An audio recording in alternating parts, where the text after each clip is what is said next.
and gentlemen, this is your cruise director, Tyler. Hope you're out there enjoying another beautiful day on board as we sail these high seas. If you've ever wondered what goes on behind the scenes of a cruise, it's time for you to pull up a stool, grab a drink, and buckle in, because you're about to hear stories that no other guests have heard before. Welcome to the Crew Bar in an episode of Ship-Faced, Confessions of a Drunken Cruise Director and Friends. Let's sail away.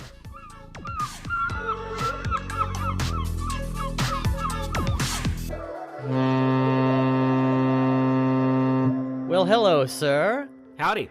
Very good to have you on board here. Very good to be here. I want to introduce you here as a start to my guests with how we kind of know each other here in Los Angeles. The Lord. The Lord. We know each other through those church circles, which quickly get to know one another. But what's the quick summary on you? Where are you now? What are you doing? I live in LA, in the smack dab middle of Hollywood, and I'm from Alabama. I did cruise ships for about 4 years as a production singer, and it was the best chapter of my life to date. I mean, it's where, as you can imagine, your best friends come from, your best sex comes from, your best memories, and your most lucrative endeavors, because you're making so much money to not do a lot. There's a lot to unpack here already in your intro. So let's dive right in. Let's start with Alabama. You, an Alabama boy. Yeehaw. Yeah, no, I'm from Alabama. Yeah, I grew up in a small town called Decatur. Very religious, obviously went to a Christian private school, went to Auburn University for musical theater.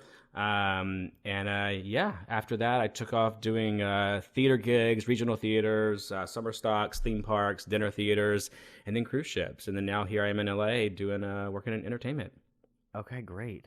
Yeah. So it's like I hear that you kind of fell in love with performing from young age. I mean, you know, I joke that it's the only thing I'm good at, but I mean that's not true. I'm multifaceted, people. But it is the thing that I think.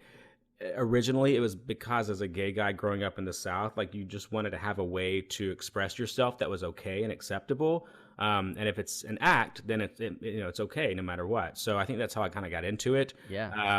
And I fortunately was good enough to make a living at it. So I feel like as an entertainment professional, the idea of artistry versus selling out is always a debate, because like you want to make money, but you also want to tell the truth. And oftentimes the truth isn't what makes the most money.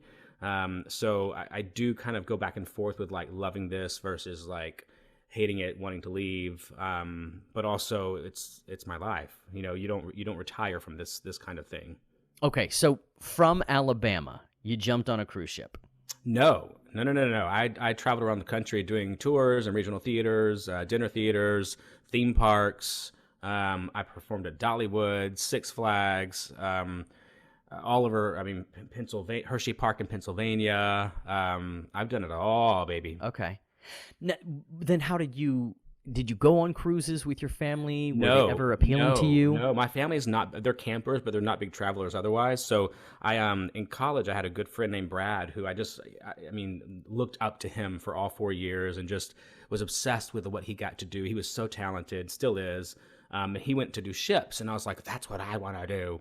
And I wasn't the best singer, so it took me years to finally. I actually got hired by and got into rehearsals. And the thing I hate about a lot of cruise lines and entertainment is that they don't often cast, they hire. And so in that, you're losing the specificity of the artist. And so they just expect you to be able to spit out whatever they give you. And I'm not a tenor, but most cruise lines, as you, I'm sure, remember from your production shows, are all very tenored. I went to work for a weekend of rehearsals, got fired, had to come back. I had to quit my job. I'd got rid of my house, everything of furniture, sold my car. Like it was a major upheaval in my life at the time. Whoa. Okay. So, so to start off, you won auditions to get on board as a performer. Yeah. On land before any. And I vividly, and maybe this is a little bit of salacious stuff. I just because the guy that I trust you're gonna bleep out the names. The guy that hired me there was pretty renowned. Like I mean, in the cruise line entertainment industry.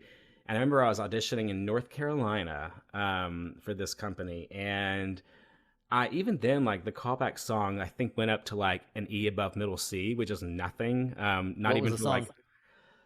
when it hits me, I'll make sure I'll cut wherever we are to be like, I know what it is. No, but it was just a nothing song. It wasn't difficult. It's not an appropriate callback song, and Hmm. I'm sure they know that because. But even like in the dance callback of it, I remember this individual kind of coming up behind me, and I was real young and cute and twinky, like looked very like I've seen you know, pictures. yeah, yeah. Most people have. And yes, I remember he comes up behind me and just kind of like grazes my back, and I'm just like, oh yay, like I love this. I'm so passionate about performing, And then I got the job for a really cool itinerary. And got into rehearsals, could not do the songs. I mean, it just literally was not my ability, my skill set to do these crazy, because that company especially was known for like screaming tenors. And yeah, so I got fired, sent back home, and had to reassess life. But fortunately, we just went back to Pigeon Forge and got picked up by some dinner theater and stayed there for a couple more years, and then got another opportunity Is for a this different. common? Is this Yeah, common for performers to even in rehearsals be like, okay, it's not a fit, and yeah, I don't know that it's super common. It's just like it happens. And but that said, like I mean, the cruise line, cruise shows used to be really campy and kind of like stereotypical, and they became really fucking great. Like, I mean, some of the best shows I've ever done were on board. And not with that company; their shows were shit. But when I got like Princess, we had great shows. I mean, like Steven Schwartz produced some of our shows. Carnival, to this day, we did a show called Far From Over, and it was an 80s rock review. And it was so difficult, but it was the most rewarding experience as a performer ever to get to do those numbers. It was so badass. right on. Yeah. But it is always that fear in rehearsal. I mean, like, and maybe not even vocally, but like I remember we had girls in many contracts I did who were always put on weight warnings because and I don't, I mean, it's awful to even like say that, but a lot of it is like once you get fit for your costumes and you get on board with that free buffet, like you better still fit into that Bob Mackie number when you're singing that ballad at the 11 o'clock, She's getting shooed away from the Lido. Like, yeah, girl. yeah, like, So let's get you on board. So the first ship that you actually landed a contract with and moved from rehearsals on land was yeah, was the Carnival Valor, and that was. And honestly, to this day, my best friends in the world are from that first contract on Carnival. Okay. No, I'm sorry, that's a lie. My first ship was Royal Caribbean Splendor of the Seas, and it was a really small ship for them. They've since sold it. And the shows were just so outdated, I mean, the costumes were probably 20 years old.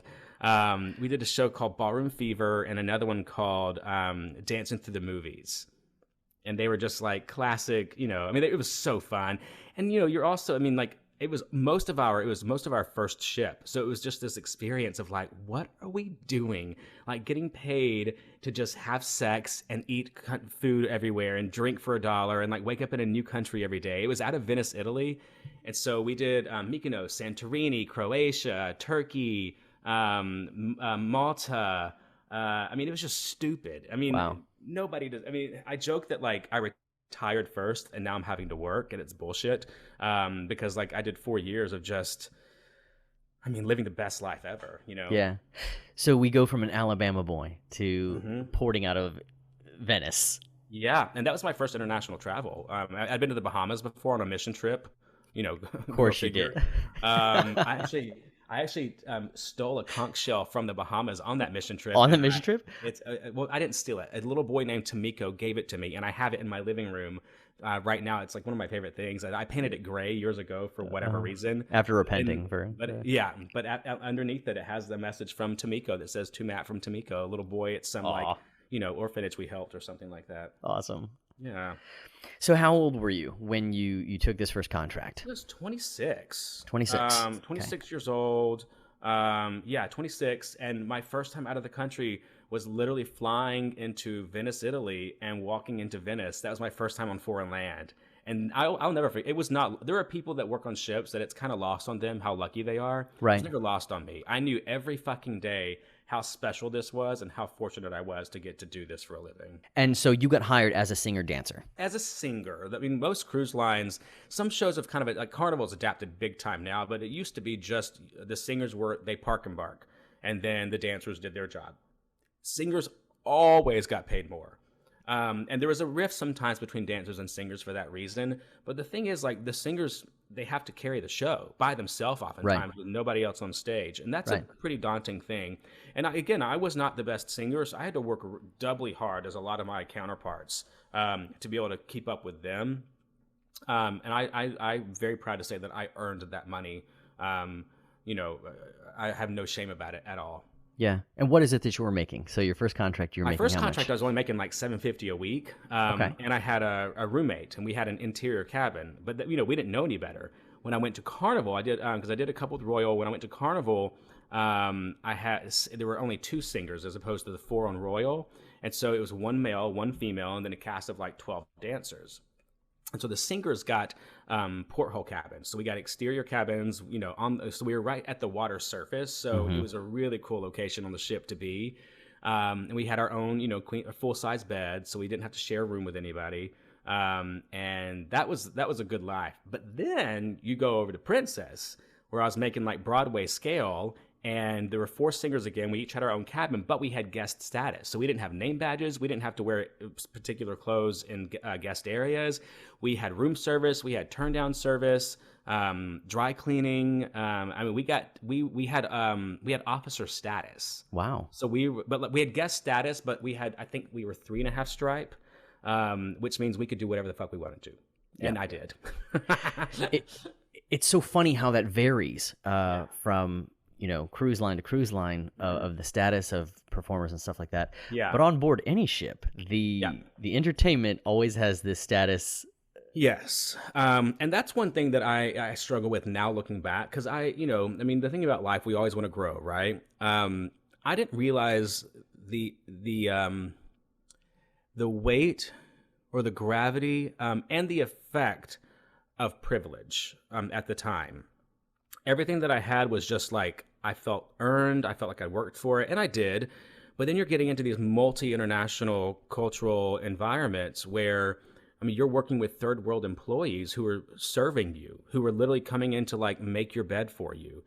And I enjoyed the hell out of it. And there's nothing wrong with that. But I wish I was more aware at the time of how unfortunate it is for them, so that I could work more and be a better activist back then for equal pay, for a respect amongst nations. I'm thankful to have like found that in life now, but I look back and just think, it was not that like I treated people badly, but I just wish I could have again, if I knew then what I know now, I don't think that I could have done the job, because I would have felt so guilty at what I was getting to enjoy, Yeah, and the massive difference in the pay scale, obviously. Massive. But, the thing I'll say is that, like, I remember,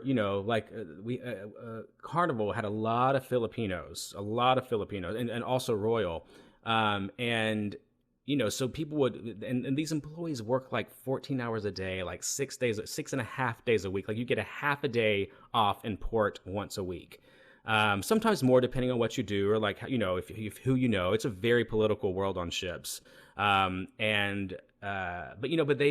The money that they make on ships is nothing to me. But back home in Manila, it translates to being able to buy a couple homes for your family and retire by 30. Right. So like, while it is heartbreaking, like, and there's a lot that needs to be uncovered about that. Probably legally speaking, that is like, you do have to consider context of currency translation. I was just about to say the context of the difference. That there's probably people lining up to be on those positions. Yes, but in that, the ships know they have the power, and so the work conditions are not the best. That's why, there were suicides on board.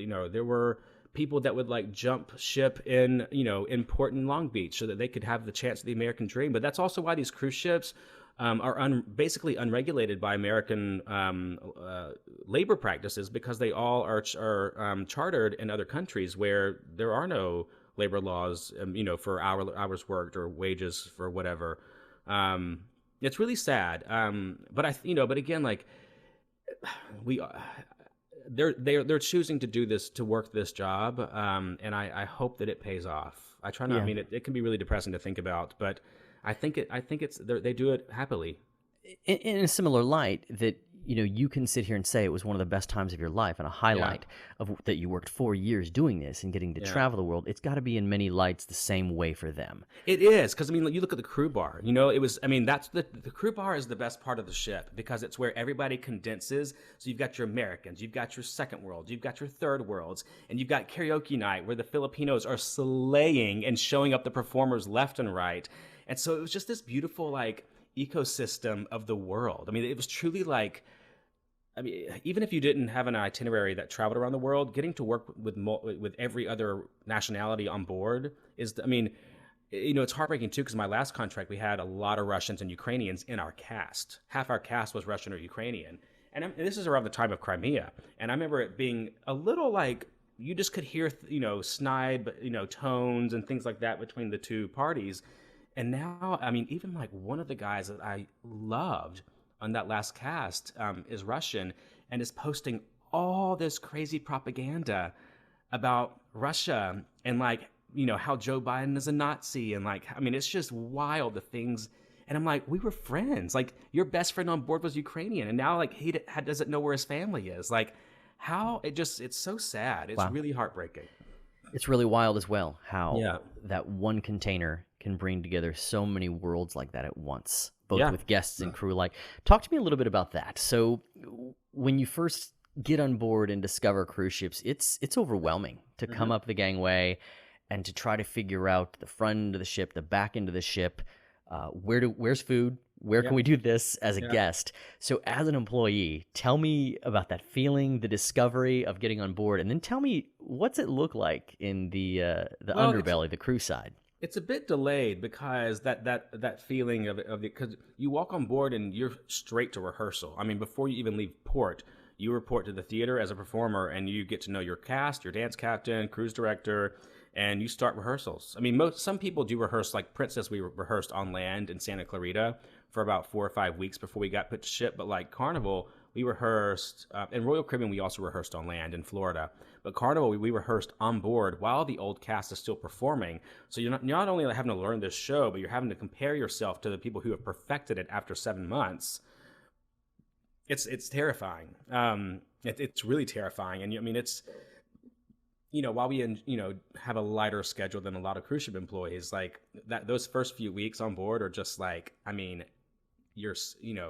it's not easy being an artist to being a stage performer, especially. Right. And how many shows a week are you doing then? Well, and some people do a lot of shows. I got lucky with every contract I did. And we did 2 shows on my first couple of contracts with Royal Caribbean. And we were on 12 and 14-day cruises. So I did 2 shows in 12 or 14 days. No Carnival, we did 2 shows in 7 and 8 days. And I thought that was tough. And then when I go to Princess, and I have 4 shows in 12 days, which is, still nothing. And the shows, mind you, are 35 minutes. Wow. It's not like going to see a Broadway show where it's 2.5 hours. It's half an hour. Right. And a Broadway performer is performing, what, 6, 7 shows a week? 8.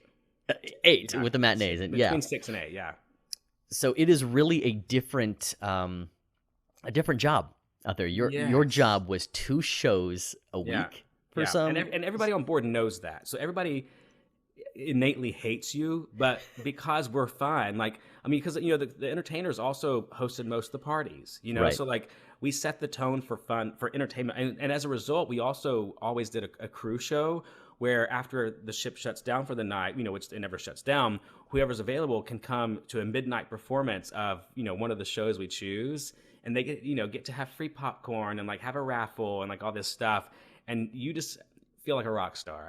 There's nothing has set me up for failure in Los Angeles more than working on ships, because I spent 4 years as a celebrity. I spent 4 years being the guy that everyone recognized on board, crew and guest alike. Yeah. So tell me about, there's other responsibilities typically with anybody on board? Sometimes. Oh, you mean for the cast or for the other employees? Usually for the cast. My experience was the cast as well had to be at a muster station and be prepared to do maritime responsibilities. So it's funny because with Royal, this is right before the what was that ship called the Concordia, the Costa Concordia. Remember that when that went down? Yeah. So I was on board when that happened with Royal, and I remember that we would actually sail away before doing drills, which that the Concordia changed that practice to where you cannot leave port until you have done your muster drills. Right. Muster being like the place you go in the event of emergency to board your lifeboat. Yeah. Lifeboat if you're lucky. Most of the crew got life rafted. Wow.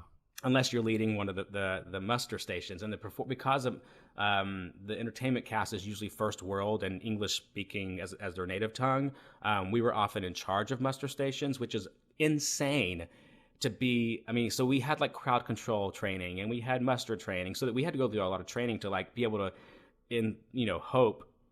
be able to lead someone to safety, right? But it was, I remember just on Royal being like, we have no business doing this job. Like, this is so unsafe.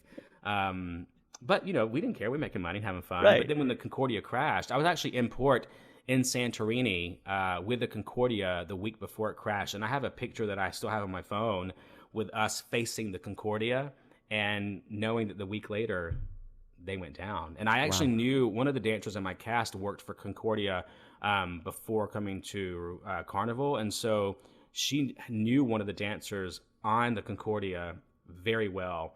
And it's the dancer that's on the documentary that talks about being on the outside of the ship and climbing up on portholes to be able to survive and stay above the water. Wow. Insane.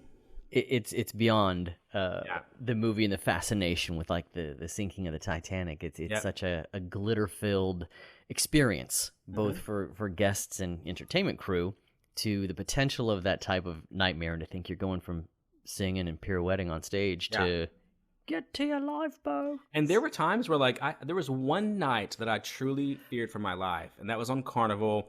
We were coming back into Miami, and my boyfriend, who I met in rehearsals, was actually coming on board to cruise.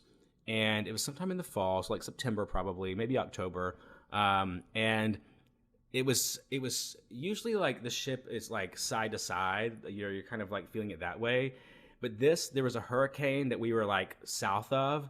And so we were actually like dipping into the water and coming out of it. And so like, I remember my portholes, I had 2 portholes then, were dipping under the water and you could see fish in your porthole. It was the wildest thing. So I didn't sleep at all that night. And I just remember like praying like, oh my God, please just get us to Miami and docked. I just want to see my boyfriend. Let's talk about love life now that you mentioned a boyfriend. So there was this reference on my ship that it's not your girlfriend, it's just your turn. Can you talk about what that means? No, I was never like that. I was looking for love. looking for love from another border. He was on the love boat. I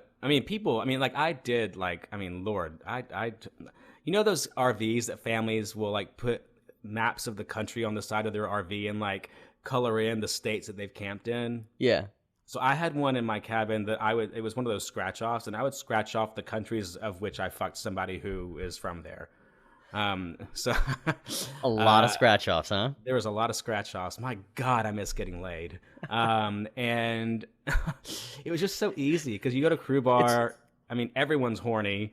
A lot of people do this because of the accessibility to sex. Worldwide sex all in one place. Yes, It's like the most giant sex club. A floating sex club is what I'm hearing. Yes, it was definitely a floating sex club. And even within your cast. And so as a result, of course, drama can ensue, right? But yeah, it was, I remember in my last contract, there was a couple that they were not married, but they'd been together for a decade. And one of them walked in on his partner fucking one of the Russians in our cast in their bed. And it's just like, girl, this is a pretty condensed situation. Like, we got to perform tomorrow. There's nowhere to go. No. You're going to face that drama every day. Yeah, so that was and that was super common. Anytime my girls would date the Italian officers, it's just like, that they're married and got a kid. And so when their wife comes on board with their kids, you're just like, oh my God. But, a lot of them know it. And it's just part of it. It's an accepted way of living that lifestyle. The sailor's life. Yeah. Huh. Yeah. How did you feel about that? I mean, did you have a Um, relationship on land before you left that no, I did not. I mean, at that time, I was still probably struggling with not my sexuality, but just still had a little bit of like Christian shame about being gay. So there was, while I was, but that boyfriend on Carnival, I mean, to this day, he's probably like the great love of my life, unfortunately. But I shouldn't say still, because I have worked very hard to like move past that and appreciate what it was. But at the time, that love actually taught me. It was the first time I had been able to picture myself at an altar and make a promise before God, and that was a big deal to me because it kind of released that shame. And so, yeah, that was a very important love for me. Yeah, total tangent, but that like shame release comes from this religious oppression that your option for intimacy or sex is secret, dirty, or shameful, and you found a Mm-hmm. boyfriend and found instead love Mm-hmm. out at sea, which is Mm-hmm. like whimsical and like Oh my full of gosh, it this was so great. serendipity and Yeah, it was so sweet because, like, and he was in the previous cast, so he was going to be leaving, but he came back to cruise several times, and I went on his ship as well after I got off of mine. But like he'd get to be in the audience for my opening show, and like that was really cool. And yeah, it was neat. Anytime you had people in the audience, it just it makes everything better anyway. yeah. So tell me about some of these ports of call that you would visit, and because you're Mhm. entertainment, you usually Oh, very common for you to get off any port of call anytime, you'd like. anytime. Yeah, What was some of your most fantastic destinations that you fell in I love love with? Or Puerto Rico. San Juan is just one of the most exquisite cities, in my opinion. The history, the people, the culture. But it's also easy for Americans to be there because of the first world influence there too. Um, Turks and Caicos, I love.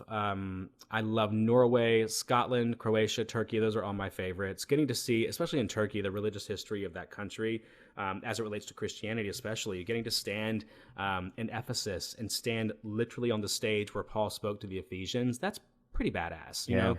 I mean, that's a historical account that you're being able to like visualize. Getting to drink from the Virgin Mary's well. I mean, that was like pretty cool. You're just seeing. I mean, Athens is incredible. Piraeus is where you port, and then you have to. It's like a 30-minute get up into Athens, and it's just. I mean, Athens is a pretty disgusting city, to be honest. But it's the architecture of those olden days is just mind blowing. yeah, Trying to think where else. I mean, Norway is just some of the going through the fjords and getting to hike. Mount Ulriken is one of my favorite moments on cruises. Is getting to hike that. What else? Or what's the glacier I went to there? That was it Dalsnibba? I forget, but there was a beautiful glacier I got to go hike. It's just a sick life. It really is. yeah. Sometimes what I think guests forget is that when you have these contracts, typically you're at the same port of call on repeat Yeah, for so a you're couple getting to know months. the locals. You have your regular coffee shop. You have your regular, pizza place in Italy. I laugh because I'm a trashy American, and so like while going around the Mediterranean, Where's the Arby's? well, not Arby's, but I knew where every Pizza Hut and McDonald's was. The Pizza Hut in Corfu, Greece, is one of the nicest restaurants I've ever been in my life. It is like 5-star. gorgeous art, like leather bound menus, like it's expensive as hell. Yeah, and then the McDonald's in Venice was close to where you get on the train to get back to the port, and so you always pick up your McNuggets, and they have like other things. They have like shrimp cocktails at McDonald's, and like it's crazy. Wow, luxury Yeah. McDonald's. Was there any ever drama with ports that you? Oh my God, yes. In Venice, we had overnights. And so we would stay out. And Venice has actually shockingly strict rules about like, not curfews, but like when bars can stay open until and stuff. And so there was one bar there in the college district called Orange Bar. That was actually, I think it was owned by an American, but don't quote me on that. And it was in one of the college squares, maybe even in University Square. And they were open until like midnight. So, or maybe, no, they were open until 2 a.m. So we'd always just like eat, go to dinner, and then go to Orange Bar to kind of drink and hang out there. We knew like the bartenders there because we were there every 12 days. And then from there was only one bar in all of Venice that was open till 4 called Piccolo Mundo. And so we would go there, and it was just a discotheque. So we'd just party and like get drunk. and just live our best life, and then have to find a way to get back to the ship. And if you've been to Venice, you know that it's not like a grid. Like, it is the most confusing. It's intentionally confusing as a defense mechanism against attacks, because you cannot just navigate these streets without knowing them. And so we were coming back from Piccolo Mundo, probably like 4:30 in the morning at that point.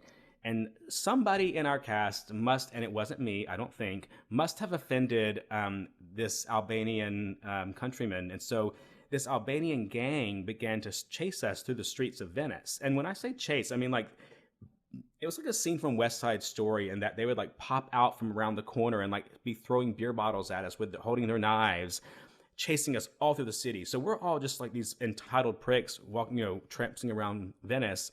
And we got back to the port, and the Port Authority didn't arrest us, but like took us like into custody, basically.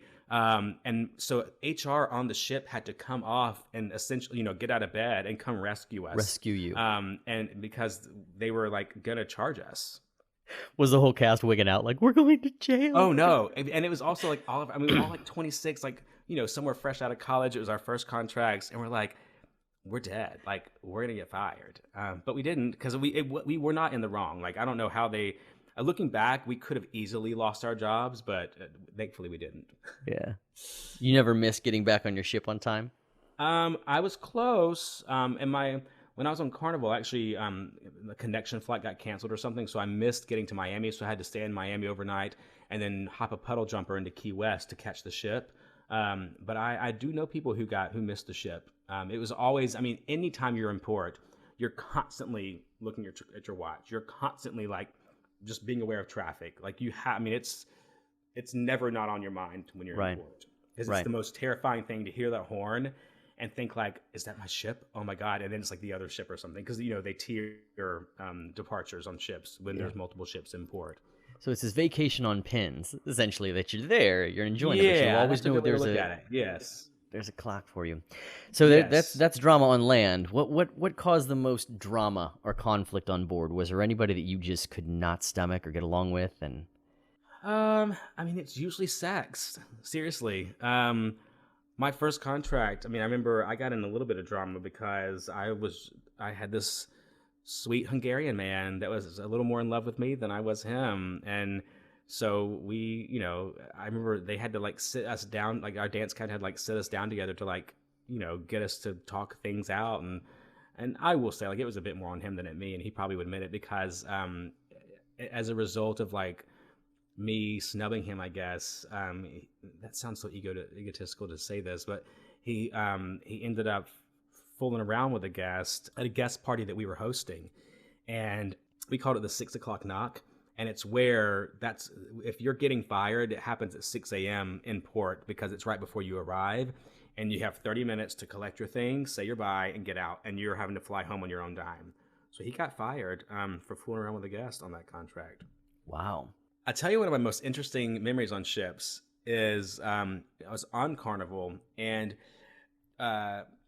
between Cuba and America, there's a lot of people trying, and maybe not just Cuba, but other places, but especially Cuba, people trying to escape and get to America. And they come in on boats, whether they're makeshift or real or what. And when you've always got, so on the bridge, you've usually got like these two pieces that extend out past the ship, and it's so you have a fuller vision of what's going on in the sea. And so somebody's always on guard. It's like, the classic Peter Pan, with the little crow's nest up there. Mm-hmm. It's kind of that concept. There's someone always just on guard looking for, whether it's, icebergs or, family of whales. Yeah. Because we did get into port and have whales attached to our ship. Yeah. That were lodged in between the, in the front, and that's heartbreaking. But, so anyway, so someone's always on guard. And you oftentimes will see, in the middle of the fucking ocean, a little 2-person raft of people trying to escape some awful living situation in their home country. And there's one particular time, it was right after one of our shows on Carnival, and so we got the call. There's usually calls like Alpha Alpha Alpha or Deco Deco Deco. Each line has their own like calls that mean certain things that don't alarm the guest. Right. crew knows what they mean, and it Yeah. can be bad. And this was one of those situations. And long story short, there was a 7 people that had made a makeshift raft made of those styrofoam coolers that they adhered to one another, and they had been, I think they said they had been in the water for 10 days at this point, living on a igloo on a styrofoam cooler. And we saw them. And when that happens, every ship, because like you see ships in passing all the time in the ocean.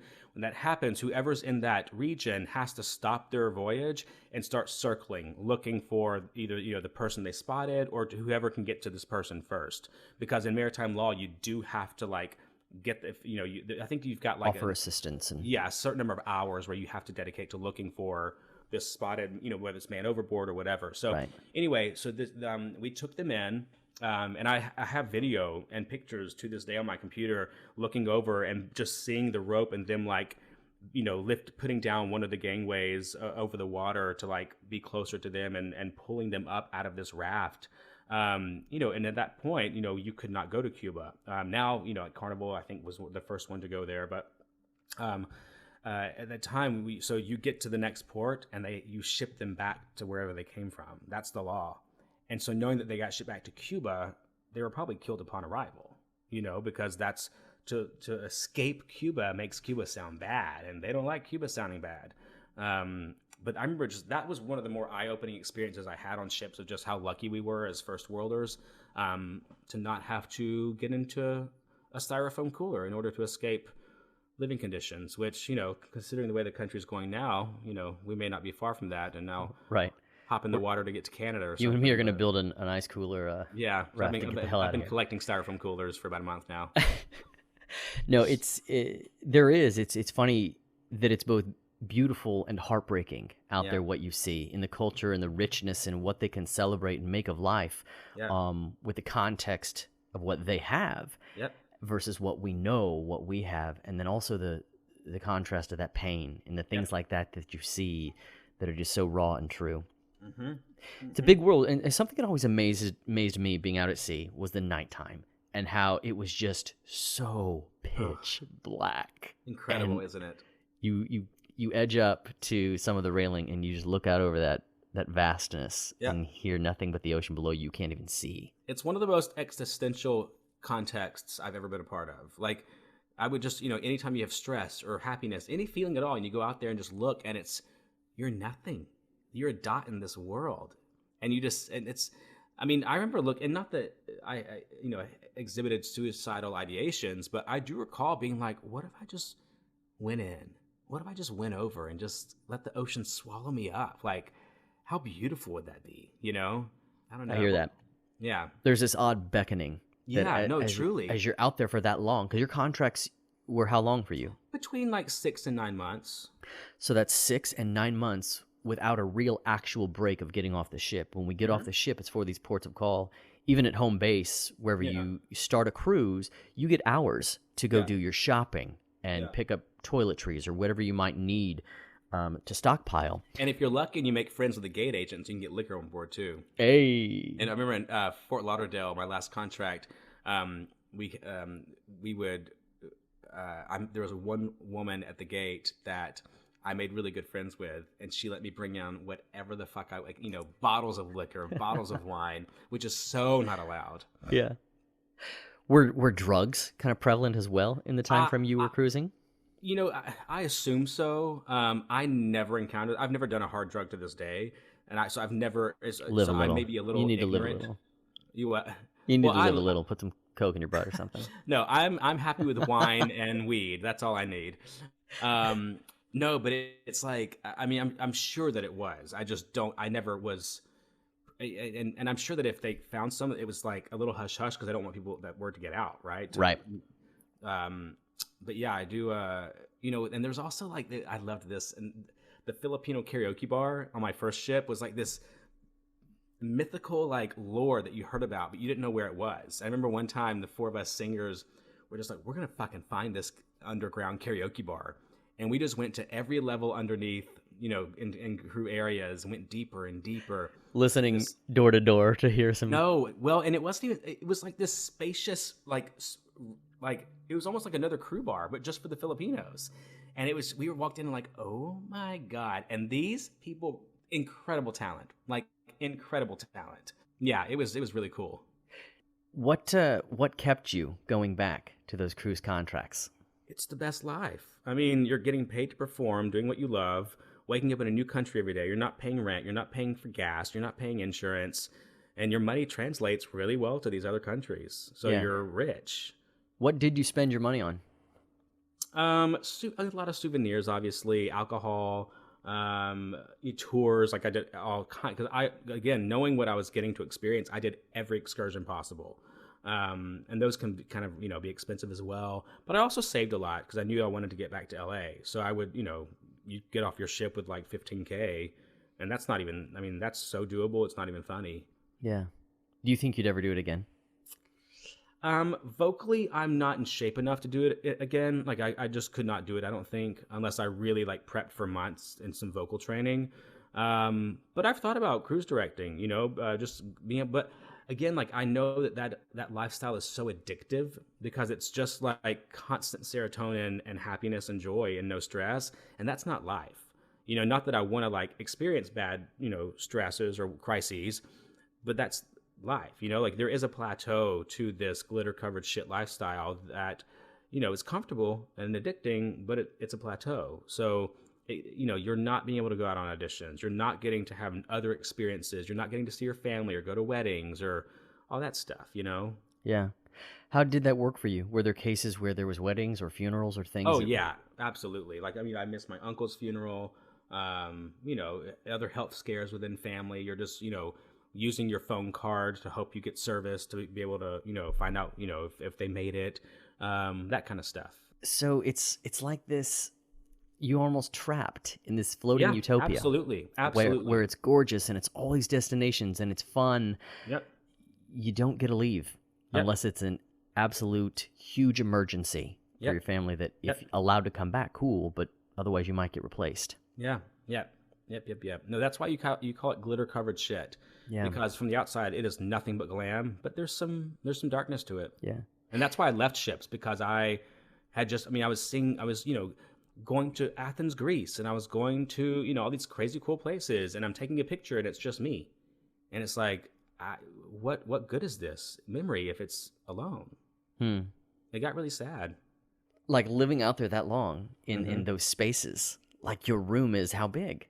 I loved it though. It was like, it's like being, college dormitory. Camping. Yeah, but like you find ways to make it your own, like artwork or like little tchotchkes that you get in port. You find ways to make it your own for sure. And also is with the entertainer cabins, you're getting generations of memorabilia from years past. So like other people's bumper stickers, other people's glassware, other people's neon stars on the ceiling or whatever. So yeah, if there's a way to make it feel at home for sure. Yeah. It's so interesting always to just bump into other people who've lived cruise life. Because nobody can understand it unless you've done it. Yes. Nobody. It's the weirdest life that you cannot imagine. Yeah. To experience that dichotomy of exhilarated travel lifestyle while getting paid to do so, and then sometimes the depleting loneliness and wonder, like, what the hell am I doing here? And I'd never trade it. No, me neither. Me neither. I mean, truthfully, the people I speak to daily and weekly are from my cruise days. It's family. Because it's 9 months of condensed experience. Do you think living that kind of cruise life prepped you or prepared you to be better on land on various things, and how and why? Culturally speaking, yes, because like I'm much more aware of what's outside these borders than most people are. And, if this world's going to keep spinning, we're going to have to become more attuned to what's going on outside of these borders, as we're seeing right now. So in that regard, for sure. Work ethic, no, because like I didn't work very much. Sing a few songs. Yeah, but some of those shows were really hard and really trained me to be like the best vocalist that I could be. It's not insignificant to just be thankful for the fun. That was 4 years of freedom that I wouldn't have had otherwise. Right. And there's a lot to be said for that. And I think, like you said, the demographic for, I think the majority of cruise lines has got to be like 60 plus. where it's people in retirement cruising and going to see these Yeah. places where you saw them Yep. with young knees and back to go Yes, exploring. exactly. Yeah, but I will say, like, instead, I don't have kids yet, and I hope someday I might. But I'm not going to a nursing home. I'm going to be living on a cruise ship year round. Y'all come see me. It's probably cheaper. Yep. The leaders got better.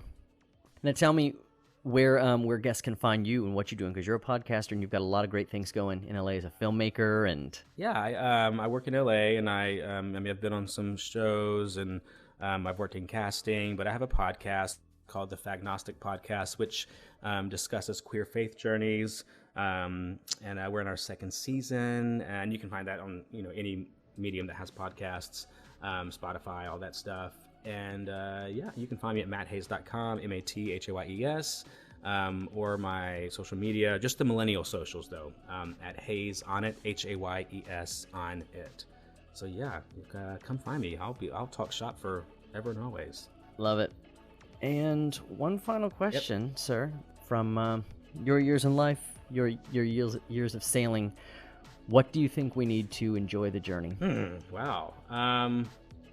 Openness. Openness, yeah.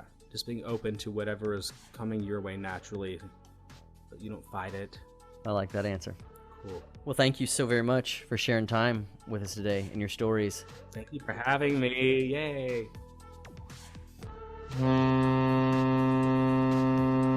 Thank you for listening to this episode of our Wild Stories at Sea. If you have any crazy endeavors out on the Big Blue, email me at cruisedirectortyler@gmail.com. That's cruisedirectortyler@gmail.com. We would love to hear your stories either on board or from the crew bar. And that's it for this port of call. Join us as we sail on to the next wave of outlandish stories on Shipfaced, Confessions of a Drunken Cruise Director and Friends. A quick disclaimer. While this podcast is based on the experiences of me and my guests, certain details may have been modified, and for privacy purposes, names of any all parties may have been changed. The views and opinions expressed here are mine and my guests, and not that of any brand I may be affiliated with. Yes. Stop recording.